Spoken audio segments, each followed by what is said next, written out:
Type के लोगों को तो टिकट दिए हैं लोग, उनका थोड़े कोई कल्चर बदला है। इसी टाइप पूरा यात्रा जो बिहार में किए राहुल गांधी जी, इसी के नाम पर किए।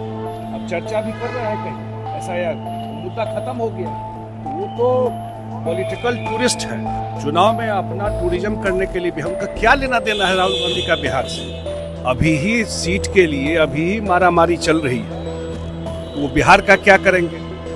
जब 150 4-5 पार्टी मिलकर के नहीं लड़ सकते हैं तो 13 करोड़ लोग को क्या संभालेंगे?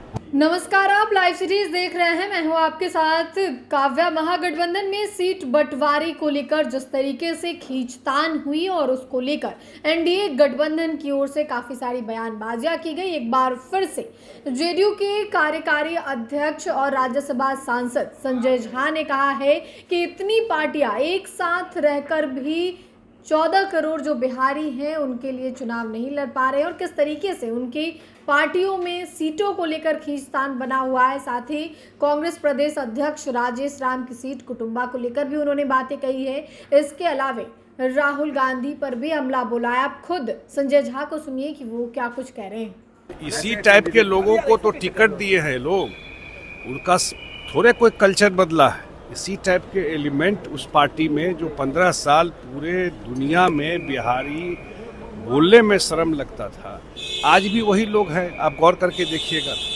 जो बड़े बड़े सिंबल थे जंगल राज के, उन्हीं के परिवार के लोगों को टिकट दिया है। इसलिए बिहार की जनता सब जानती है और जब रिजल्ट 14 नवंबर को आएगा तो मुझे लगता है कि पूरा इस बार सब सबक मिल जाएगा। बिहार में चुनाव है सर, और राहुल गांधी जी जानने में लगे हैं। अब आप देख आए थे एसआईआर पर, वोट चोरी पर चर्चा भी कर रहे हैं इस बात का। पूरा यात्रा जो बिहार में किए राहुल गांधी जी, इसी के नाम पर किए। अब चर्चा भी कर रहे हैं कहीं एसआईआर का, वो मुद्दा खत्म हो गया, तो वो तो पॉलिटिकल टूरिस्ट है। चुनाव में अपना टूरिज्म करने के लिए भी हमका क्या लेना देना है राहुल गांधी का बिहार से? कोई मतलब है बिहार से? कुछ बिहार के लिए कभी कुछ किया है उन लोगों ने? इसलिए और जिस तरह का आज भी मुख्यमंत्री जा रहे हैं, अभी मुजफ्फरपुर में उनका शुरुआत हो रहा है कैंपेन का, तो मुझे लगता है कि जो एडवांटेज है वो पूरा का पूरा, चाहे अलायंस को हो, चाहे सीट डिस्ट्रीब्यूशन को लेकर के हो, चाहे कैंपेन को लेकर के हो, चाहे कार्यक्रम को लेकर के हो, पूरा एनडीए के पक्ष में एक तरफा।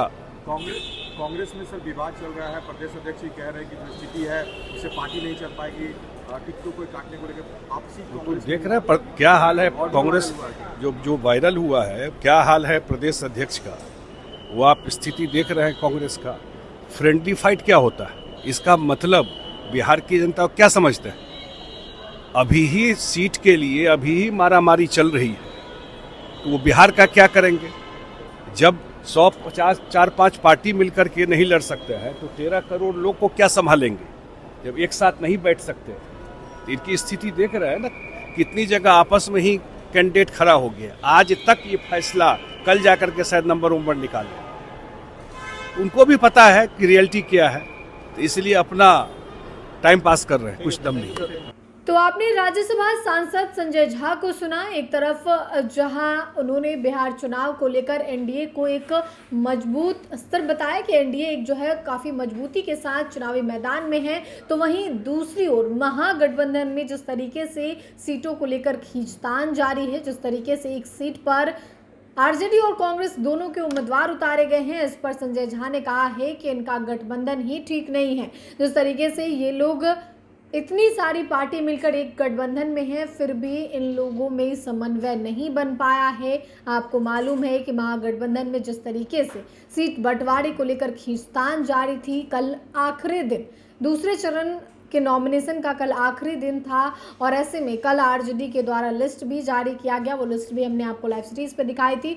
और अब चुनावी मैदान में 243 में से कई ऐसी सीटें हैं जहां पे कांग्रेस और आरजेडी दोनों हैं। देखना होगा कि आगे क्या कुछ होता है। फिलहाल के लिए इतना ही। साथ ही चैनल को सब्सक्राइब करें, फेसबुक पेज को लाइक करें। वीडियो देखने के लिए आपका धन्यवाद।